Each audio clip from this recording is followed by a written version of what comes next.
Welcome to Physics for You, the ideal physics study application by Akshay sir. My dear students, अभी हम equipotential surface के बारे में discuss करेंगे। Equipotential surface, heading दीजिए equipotential surface. Equipotential surface, देखिए ये इक्विपोटेंशियल सरफेस क्या होता है? एक सरफेस होता है, एक सरफेस। देखिए ये एक सरफेस है जिसका इक्वी मतलब इक्वल, पोटेंशियल मतलब पोटेंशियल। इक्वी पोटेंशियल सरफेस एक सरफेस होता है जिसका एवरी पॉइंट में पोटेंशियल सेम होता है। तो इक्वी पोटेंशियल सरफेस क्या है? एक सरफेस है, एक सरफेस है जिसका एवरी पॉइंट पर, हर पॉइंट पर पोटेंशियल सेम होता है। इधर भी होगा तो इधर भी होगा, इधर भी होगा, इधर भी होगा। जैसे ये एक सरफेस मानिए, इधर पोटेंशियल 5 वोल्ट होगा तो इधर भी 5 वोल्ट होगा, इधर भी 5 वोल्ट होगा। तो पहला चीज लिखिए इक्वी पोटेंशियल सरफेस। लिखिए इक्वी पोटेंशियल सरफेस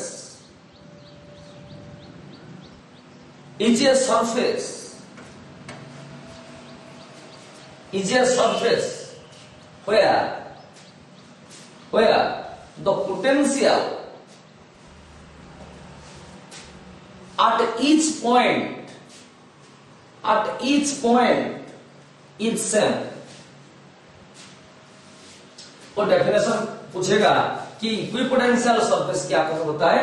एक सरफेस होता है जिसका ईच पॉइंट में, हर पॉइंट पर पोटेंशियल सेम है। अभी हेडिंग कीजिए properties of equipotential surface। properties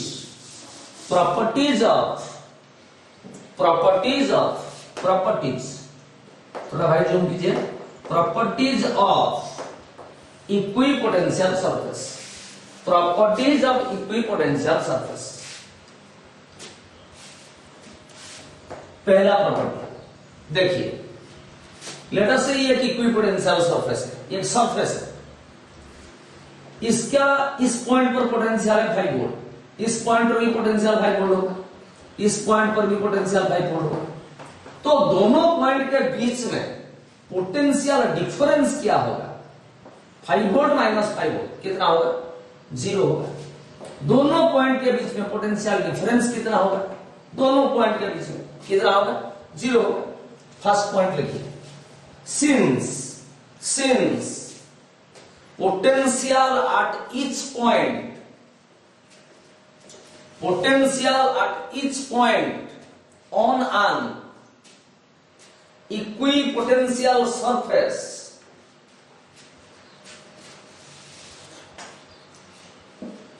is same। इस पॉइंट में पोटेंशियल सेम है, comma so the potential difference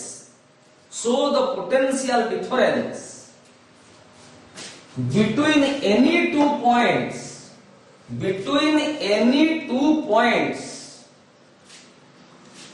on an equipotential surface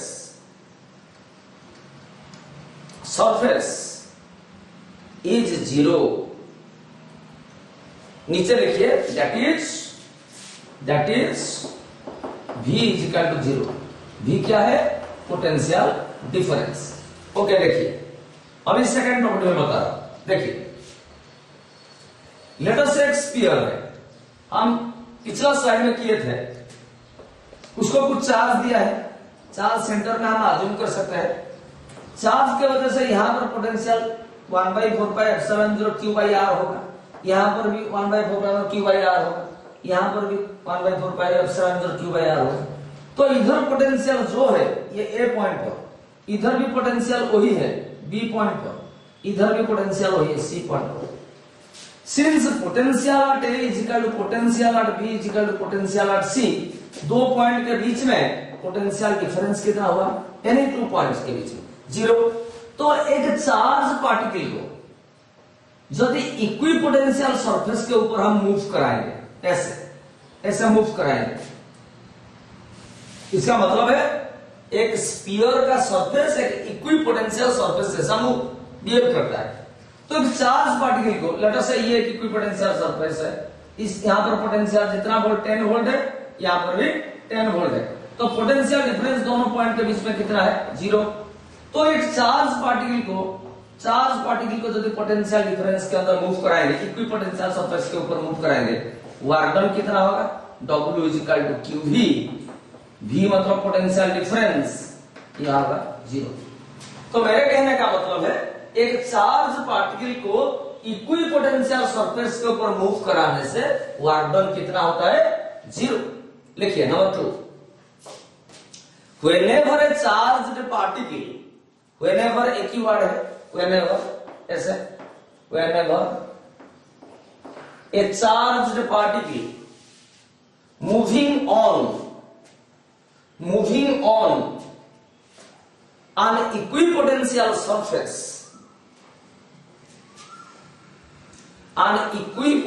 surface, comma, the work done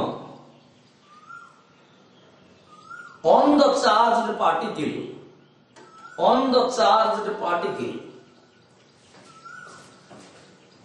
is 0, नीचे लिखिए that is W is equal to 0। Okay, अभी third product, very important third product. देखिए let us say एक sphere है, sphere को हम कुछ charge दें, चार्ज हम अज्यूम कर सकते हैं, चार्ज एक्चुअली स्फीयर का सरफेस में रहेगा पॉजिटिव, ये क्यू मतलब पॉजिटिव चार्ज है, नेगेटिव होगा तो नेगेटिव पूरा डिस्ट्रीब्यूट होकर रहेगा। तो हम अज्यूम कर सकते हैं एंटायर चार्ज स्फीयर का सेंटर में है। अच्छा, इस चार्ज के वजह से इलेक्ट्रिक फील्ड यहाँ कहां पड़ेगा? आउटवर्ड पड़ेगा, इधर नहीं पड़ेगा, क्योंकि सेल के अंदर इलेक्ट्रिक फील्ड नहीं पड़ता है, पोटेंशियल रहता है, इलेक्ट्रिक फील्ड आउटवर्ड पड़ेगा, इधर भी आउटवर्ड पड़ेगा, पॉजिटिव से आउट। अभी देखिए ये है इक्विपोटेंशियल सरफेस, क्योंकि स्फीयर का सरफेस जो है यहां पर पोटेंशियल जितना यहां पर उतना, यहां पर उतना, तो इलेक्ट्रिक फील्ड और इक्विपोटेंशियल सरफेस के बीच में एंगल कितना है? 90 डिग्री। तो ये ऑब्जेक्टिव क्वेश्चन आता है, मैं बताया था इलेक्ट्रिक फील्ड और इक्विपोटेंशियल सरफेस और इक्विपोटेंशियल लाइन के बीच में एंगल होता है 0 डिग्री, जो 90 डिग्री। लिखिए इलेक्ट्रिक फील्ड, थर्ड में लिखिए, third property, electric field makes an angle 90 degree with the equipotential surface। ये है आपका इक्विपोटेंशियल सरफेस। इक्विपोटेंशियल सरफेस क्या है? एक सरफेस है जिसका हर पॉइंट पर पोटेंशियल इक्वी मतलब इक्वल है।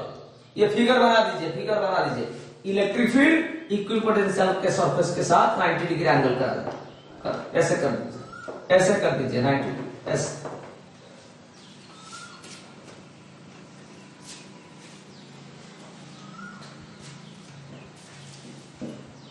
अभी चौथा प्रॉपर्टी लिखिए, फोर्थ प्रॉपर्टी। देखिए जैसे मैं बताया था, दो इलेक्ट्रिक लाइंस ऑफ फोर्स या दो इलेक्ट्रिक फील्ड लाइंस इंटरसेक्ट नहीं करते हैं, ऐसे नहीं होता है।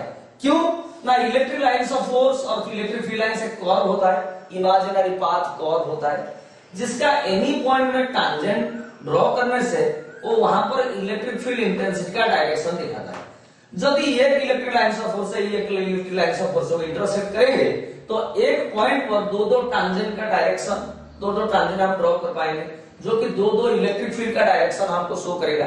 पर एक पॉइंट पर दो इलेक्ट्रिक फील्ड का डायरेक्शन संभव नहीं है, रिजल्टेंट एक हो जाता है। इसीलिए दो electric lines of force intersect नहीं करते हैं, वैसे भी दो इक्विपोटेंशियल सरफेस इंटरसेक्ट नहीं करते हैं। देखिए ये इक्विपोटेंशियल सरफेस है, देखिए ये सरफेस, ये इक्विपोटेंशियल सरफेस, ये दोनों में इंटरसेक्ट कर दिया, ऐसे कर दिया, पर ये हो नहीं सकता। क्यों? ना ये इक्विपोटेंशियल सरफेस है, मतलब यहाँ पर पोटेंशियल यदि 10 वोल्ट होगा, यहाँ पर कितना होगा 10 वोल्ट, यहाँ पर कितना होगा, ये भी ये सरफेस के ऊपर है एक जगह, यहाँ पर भी 10 वोल्ट होगा, यहाँ पर भी 10 वोल्ट होगा। अच्छा ये अलग इक्विपोटेंशियल सरफेस है, यहाँ पर पोटेंशियल होगा 4 वोल्ट, तो यहाँ पर कितना होगा 4 वोल्ट, तो यहाँ ये भी इस सरफेस के ऊपर है, यहाँ पर कितना होगा 4 वोल्ट, यहाँ पर 4 वोल्ट। देखिए ये जगह में ये सरफेस के वजह से पोटेंशियल 10 वोल्ट और ये सरफेस के वजह से पोटेंशियल 4 वोल्ट, जो कि संभव नहीं है।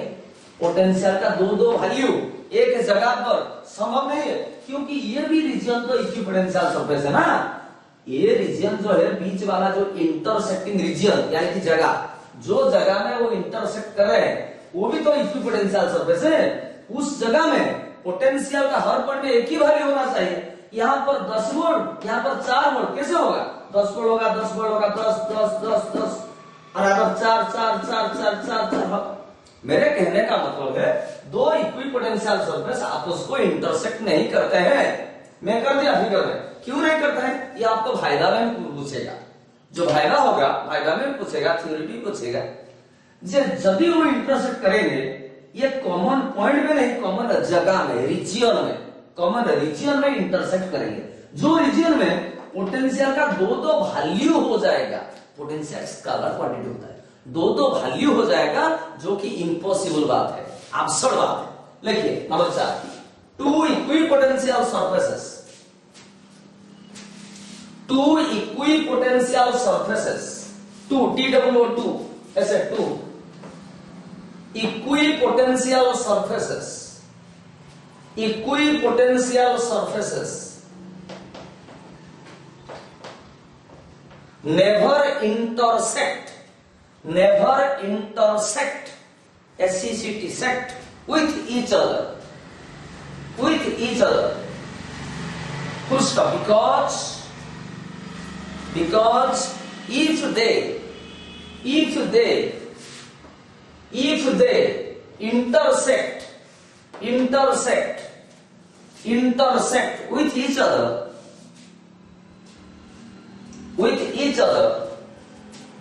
comma दीजिए, comma are the common region, ये कॉमन जगह है, are the common region, REGION, are the common region, potential will have two values, potential will have two values, which is impossible, full stop. That is why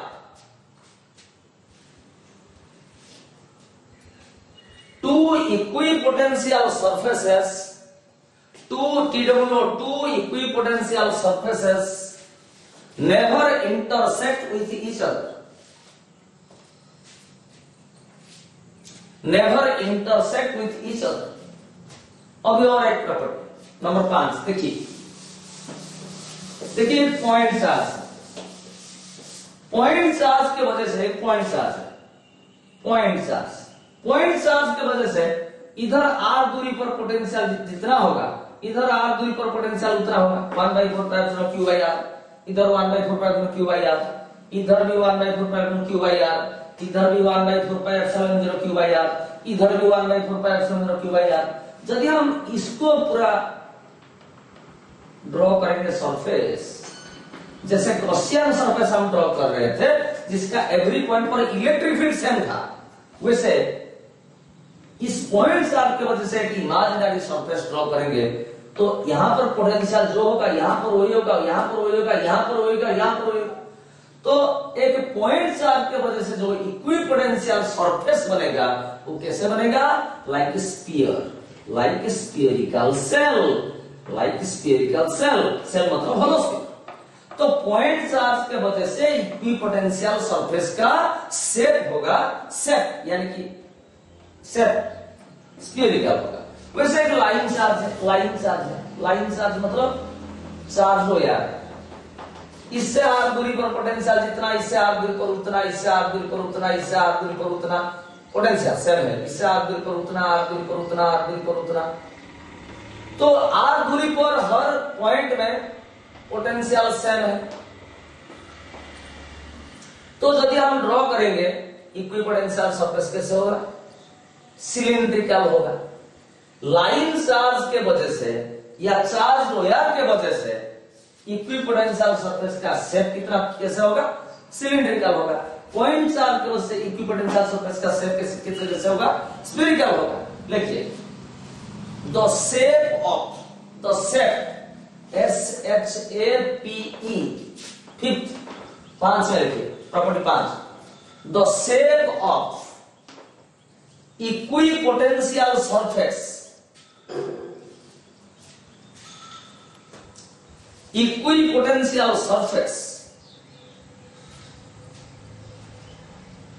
due to point charge is spherical shell उसका मतलब है hollow sphere and due to line charge bracket के अंदर charged wire is cylindrical ऐसा figure कर दीजिए। Point charge है, point charge, ऐसे लाइन चार्ज है, लाइन चार्ज और चार्ज वायर बा रॉड ऐसे मान के चलिए। इसका शेप कितना होगा? Cylindrical.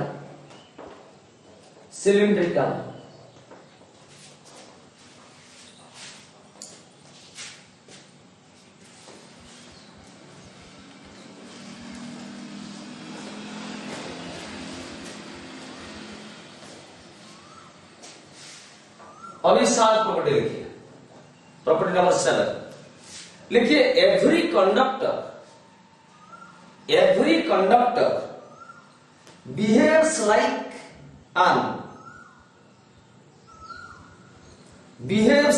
an equipotential surface. Every conductor behaves like an equipotential surface and there is no electric field inside the conductor. Full stop. This means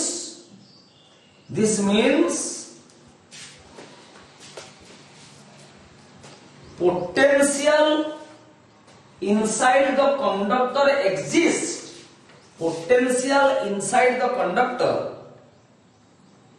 exists.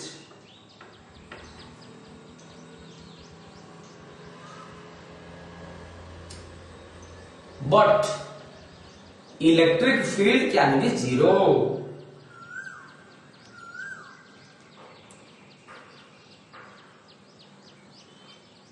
देखिए मेरे कहने का मतलब है कि ये कंडक्टर है, कंडक्टिंग स्फीयर है, चार्ज स्फीयर। देखिए यहां पर इलेक्ट्रिक फील्ड कितना होगा? 0 बन जाएगा।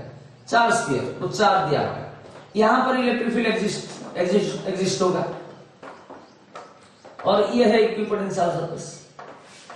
तो एनी कंडक्टर, जो भी कंडक्टर है, ये कंडक्टर है, यहां पर इलेक्ट्रिक फील्ड बाहर होगा और इनसाइड इलेक्ट्रिक फील्ड कितना हो जाएगा?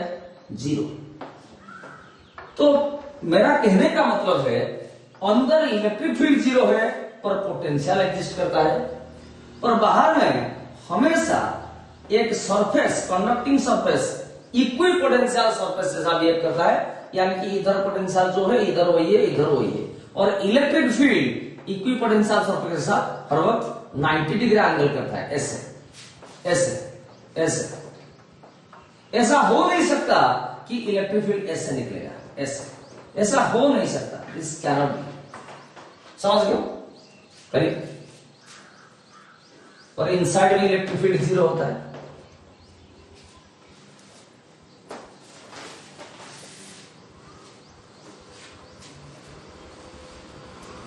ओके, इसको पॉज करके अच्छी तरह देखिए।